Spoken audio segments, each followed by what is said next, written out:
क्या नेपाल को हिंदू राष्ट्र बना दिया जाएगा? आपको पता ही होगा कि पिछले साल नेपाल में जेनजी का कितना बड़ा प्रोटेस्ट हुआ था, जिससे पूरी दुनिया ने देखा था। और पूरी दुनिया में ये वाली चर्चा भी हुई थी कि जेनजी के हाथ में अगर पावर आ जाए और जेनजी अगर अपनी अड़ी पर आ जाए तो वो सत्ता को पलट भी सकती है और जो सत्ता में है उसको हटा भी सकती है। इस समय नेपाल में आप लोगों को पता ही होगा कि इलेक्शंस का माहौल चल रहा है और इसी इलेक्शन के माहौल में ये एक और डिमांड करी जा रही है कि वहां के जो पूर्व राजा थे, जिनको अपनी सत्ता से, जिनको उनकी गद्दी से हटा दिया गया था, कि वो वापस आए और किंग इज बैक के नारे भी लगाए जा रहे हैं।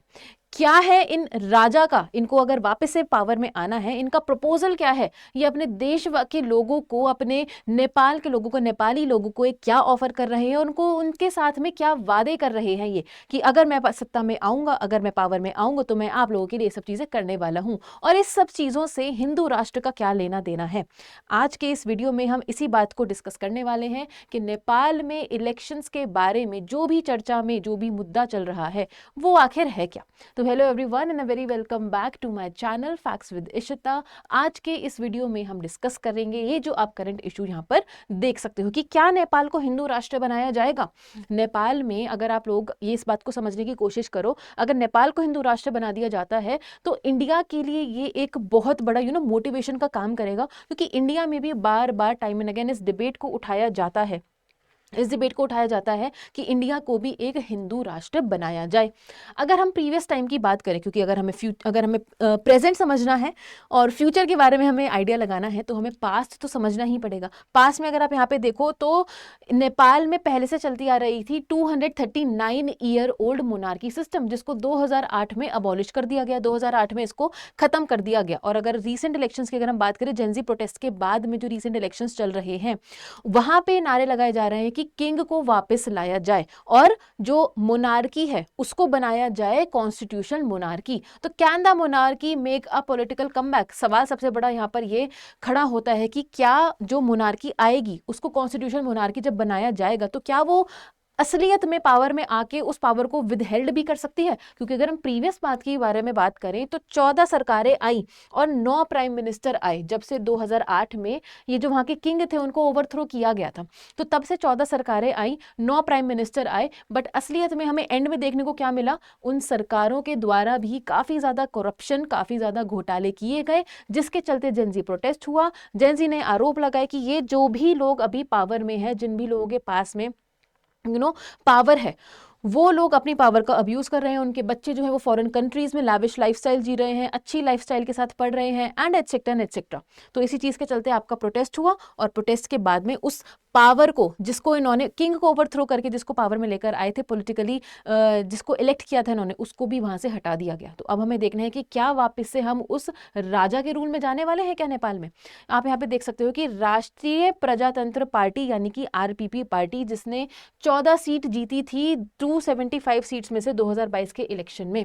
अगर हम प्रदर्शनकारियों की मुख्य मांगों के बारे में बात करें तो सबसे पहले तो वो ये कह रहे हैं कि राजा को वापस लाओ, संवैधानिक राजशाही यानी कि कॉन्स्टिट्यूशनल मोनार्की को आप एस्टैब्लिश करो, राजा को सत्ता में वापस लाने का उनका सबसे बड़ा इंटेंशन है और हिंदू राष्ट्र बनाना उनका सबसे बड़ा मुद्दा है।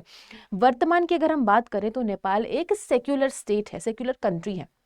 सेक्युलर कंट्री का मतलब ये होता है कि हम किसी भी धर्म को प्रेफरेंस भी नहीं दे रहे हैं और हम किसी भी धर्म को बुरा भी नहीं मान रहे हैं, यानी कि सबके पास में खुला और फुल फ्रीडम है कि वो अपना कोई भी धर्म अगर प्रैक्टिस करना चाहें तो वो कर सकते हैं। पर यहाँ पर नेपाल को कोर हिंदू राष्ट्र बनाने की बात करी जा रही है। अगर हम संघीय व्यवस्था की समाप्ति की बात करें तो मौजूदा शासन जो है वो सुधार और फेडरलिज्म को रद्द करने की मांग भी यहाँ पर करी जा रही है। अगर हम नेपाल के 2026 के इलेक्शंस के बारे में बात करें तो क्या सबसे बड़ा क्वेश्चन हमारे आज के सेशन का कि क्या राजशाही वापस आएगी? तो आम चुनाव के बीच में पूरे देश में राजा वापस लाओ के नारे तो गूंज ही रहे हैं और हिंदू राष्ट्र बनाने की इसको सबसे बड़ी बात करी जा रही है। मैंने आपको स्टार्टिंग में भी बोला था कि इंडिया के लिए काफी बड़ा मोटिवेशन रहने वाला है अगर हमारे पड़ोसी देश को, जिससे हमारा इतना सारा ट्रेड चलता है, हम लोग भी वहाँ पे अपनी काफ़ी ज़्यादा चीज़ें भेजते हैं, नेपाल भी हमारे इंडिया के ऊपर काफ़ी ज़्यादा डिपेंडेंट, तो इंडिया के लिए मोटिवेशन का बहुत बड़ा काम करेगा ये कि इंडिया को भी एक फ्यूचर में चलकर एक हिंदू राष्ट्र घोषित कर दिया जाए। ठीक है, अगर हम आगे चलें, आगे चलें और हमें पूरी राजशाही से गणतंत्र तक का सफर अगर हम जाने कि पहले जो चलता था और अभी की रजीम जो चल रही है, तो उसको हम एक पूरे चार्ट के थ्रू, उसको हम एक पूरे ट्रैजेक्टरी के थ्रू यहाँ पर समझते हैं। तो सदियों का ये इतिहास रहा है वहाँ पे कि शाह वंश, यानी कि शाह वंश का वहाँ पे शासन चलता आ रहा था नेपाल में। 1990 में क्या हुआ, बहुत ही बड़ा विरोध हुआ। विरोध के बाद में पूर्ण राजशाही से सांविधानिक राजशाही में उसको बदला गया, यानी कि राजशाही मोनार्की से उसको कॉन्स्टिट्यूशन मोनार्की, जैसे कि आप यहाँ पे देख सकते हो सांविधानिक यानी कि कॉन्स्टिट्यूशन मोनार्की में उसको बदला गया, जहाँ पे किंग अगर काम करता भी है तो aid and advice of the parliament के ऊपर ही काम करता है। ये सेम तरीके से सांविधानिक राजशाही जो है ये आपके ब्रिटेन में फॉलो करी जाती है। ठीक है, 1996 से 2006 की अगर हम बात करें यहाँ पे, तो माओइस्ट इंसर्जेंसी के चलते देश में काफ़ी ज़्यादा अस्थिरता आ गई थी, इंस्टेबिलिटी काफ़ी ज़्यादा बढ़ गई थी। 2005 में राजा ज्ञानेंद्र द्वारा सांसद भंग और सत्ता पर सीधा नियंत्रण, उन्होंने वहाँ पे कंट्रोल जमा लिया था, बट ये कंट्रोल वो काफ़ी लंबे टाइम तक नहीं रख पाए थे। 2008 में क्या हुआ, संविधान सभा द्वारा राजशाही को समाप्त कर दिया गया और नेपाल एक सांघीय लोकतांत्रिक गणतंत्र देश घोषित कर दिया गया, यानी कि एक फ्री नेशन, यानी कि एक डेमोक्रेटिक नेशन, फेडरल नेशन घोषित कर दिया गया। और यहाँ पे जो राजशाही चलती आ रही थी, जो आपने यहाँ पे देखी है, उसको पूरे तरीके से खत्म कर दिया गया। तो नेपाल में आप लोगों को पता होगा पिछले साल बहुत ज्यादा प्रोटेस्ट चले थे, और प्रोटेस्ट भी वो इसी चीज के चलते चले थे कि जो अभी प्रेजेंट जो रेजीम आई थी ना, जिसको इन्होंने खुद से इलेक्ट किया था, वो रेजीम लोगों की इच्छाओं पे, लोगों का जो मन था, नेपाल में जो डेवलपमेंटल एक्टिविटीज होनी थी, एजुकेशन के चलते, एम्प्लॉयमेंट के चलते, वहां पे कुछ भी नहीं हो पाया, झूठे वादे करे गए और फिर से कंट्री चला गया कोलैप्स पर और हो गया आपका यहाँ पर प्रोटेस्ट। आगे अगर हम चल के बात करें तो बदलाव की चिंगारी जो 2025 में जो जेनजी ने ये जो प्रदर्शन से अपनी शुरू करी थी, उन्होंने यहाँ पर काफ़ी सारी चीज़ों को अपना लिस्ट आउट किया था। कारण इसका बना था कि 1990 के बाद से दर्जनों सरकारें गिरी और लोगों का वहाँ पे कुछ भला नहीं हो पाया, कोई तो डेवलपमेंट नहीं हुआ, जॉब्स नहीं हो पाई, कोई फॉरेन इन्वेस्टमेंट नहीं हो पाया और Nepal as a country economically कभी भी ग्रो नहीं कर पाया। तो नेतृत्व की अगर हम बात करें तो युवाओं द्वारा बड़े पैमाने पर आक्रोश जताया गया। इशू यहाँ पर ये एक और भी निकल कर आया था कि जो नेताओं के बच्चे हैं वो बाहर जाकर पढ़ रहे हैं, अच्छी लाइफस्टाइल जी रहे हैं, लैविश लाइफस्टाइल जी रहे हैं, पर जो नेपाल की आम जनता है उसके ऊपर टैक्स लगाया जा रहा है। वो बच्चे कुछ कर ही नहीं पा रहे हैं, ना पढ़ पा रहे हैं, ना जॉब ले पा रहे हैं, कुछ भी नहीं कर पा रहे हैं, और टैक्स पेयर्स का मनी करप्शन प्रैक्टिसेस के लिए, ब्राइबरी के लिए यूज किया जा रहा है, ये आरोप लगाए गए थे। परिणाम की अगर हम बात करें तो इस विरोध ने जो पिछली सरकार थी जिसके चलते अभी इलेक्शंस चल रहे हैं, उसकी सत्ता पूरी पलट दी, उसको बिल्कुल कंप्लीटली ओवरथ्रो कर दिया। तो ये कुछ विजुअल्स हैं आपके नेपाल प्रोटेस्ट के, जो यहाँ पर आप लोग देख सकते हो। जेनजी का प्रोटेस्ट था, ठीक है, नेपो बेबीज जिसको हम कहते हैं, नेपोटिज्म के ऊपर भी काफ़ी इन लोगों ने आवाज़ उठाई थी। तो अगर हम दोनों राजनीतिक पक्षों के बीच में डिफरेंस की अगर हम बात करें कि लोकतांत्रिक दल क्या कहता है और राजशाही समर्थक, उल्टा हो गया, आई एम सॉरी, ठीक है, लोकतांत्रिक दल क्या कहता है और राजशाही समर्थन ये क्या कहता है, इसके बारे में अगर हम समझने की कोशिश करें तो प्रमुख पार्टियां नेपाली कांग्रेस और कम्युनिस्ट पार्टियां हैं। ठीक है, विचारधारा इनकी क्या है कि हमारा जो नेपाल रहेगा एज अ कंट्री वो क्या रहेगा, एक सेक्युलर स्टेट रहेगा।